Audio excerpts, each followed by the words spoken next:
whenever a man is angry, he's having a flare of estrogen. You can see it. People think anger is testosterone in men. No, you see it so clearly. This gave me one of the ways I got that awareness is men who take testosterone already, they have low testosterone.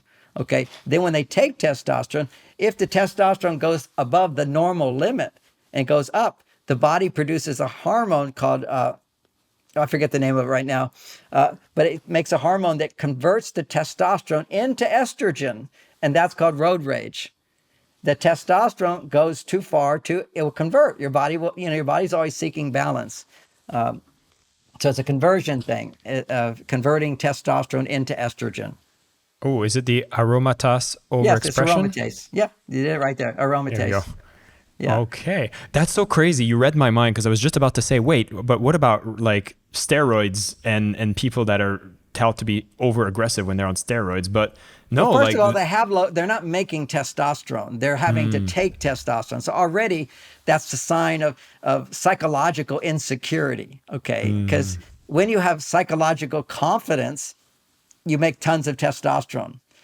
So if you look back at the basic of the brain for a man, we have a sex center back in our instincts. Because the biology is run by the instincts, okay? When I cut my arm, I don't do anything to heal it.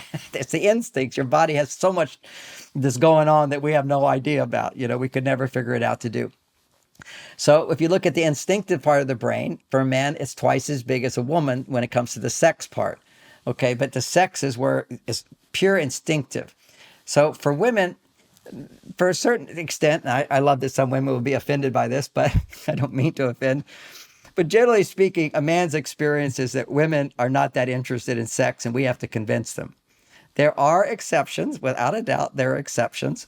But I'm just thinking of other TV shows I've been on where there was some very masculine woman who says, "Well, I want sex too. I'm just like a man." I said, "Hey, that's great. That's just not all of our experience as men." And then you get the woman who's 40 years old or 45 years old, and her husband is no longer interested in her sexually.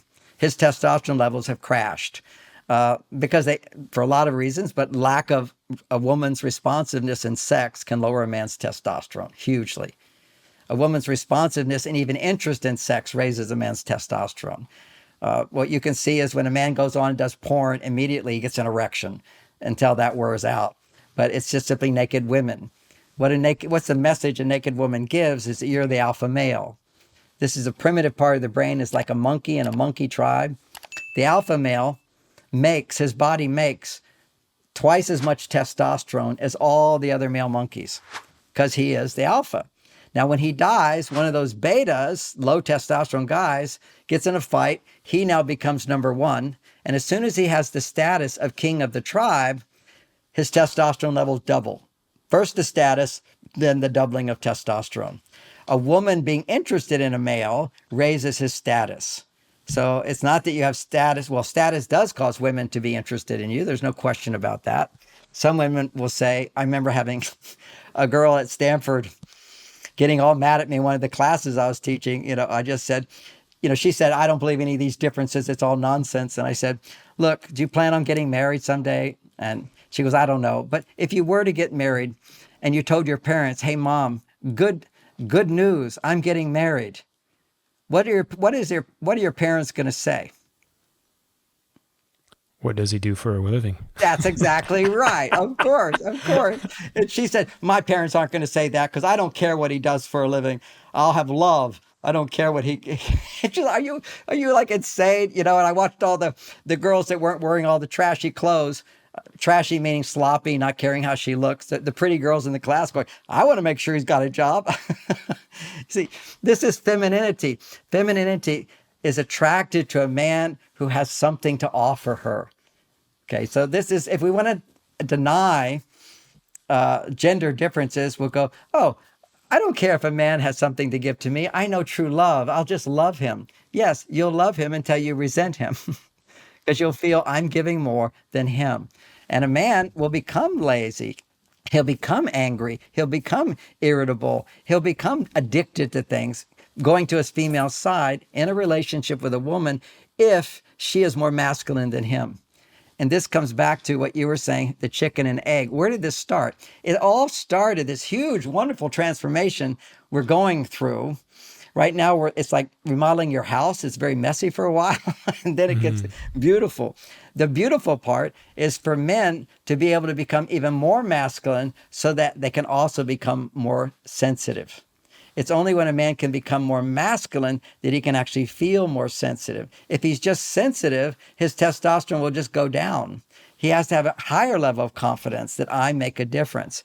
Then he can also be on his emotional side more, which is great. I'm way on my emotional side, but I have a status, I have a confidence, I have a self-esteem. All this stuff holds my testosterone up. Biologically, I tested, I'm 50% higher than when I was a young man. And, a lot of that has to do with my success. Of course, that's a part of it. Having self-confidence, having validate yourself, not depending on anybody else. But it's also, I know the big secret is making love. I mean, I have great sex. Men need to feel extremely successful in the bedroom. You cannot feel successful in the bedroom if your wife is not feeling cared for, prioritized, able to share, feeling safe, all those qualities of femininity for her to be turned on to him. Thank you so much for listening to the Selling with Love podcast. We have some previous episodes you can tune into right here. And if you prefer the short form content where you get to the point in under 10 minutes, we do have a ton of clips from our best episodes that are being shared on this channel as well. So pick which one supports you the most. And of course, thank you for liking, subscribing, and of course, selling with love.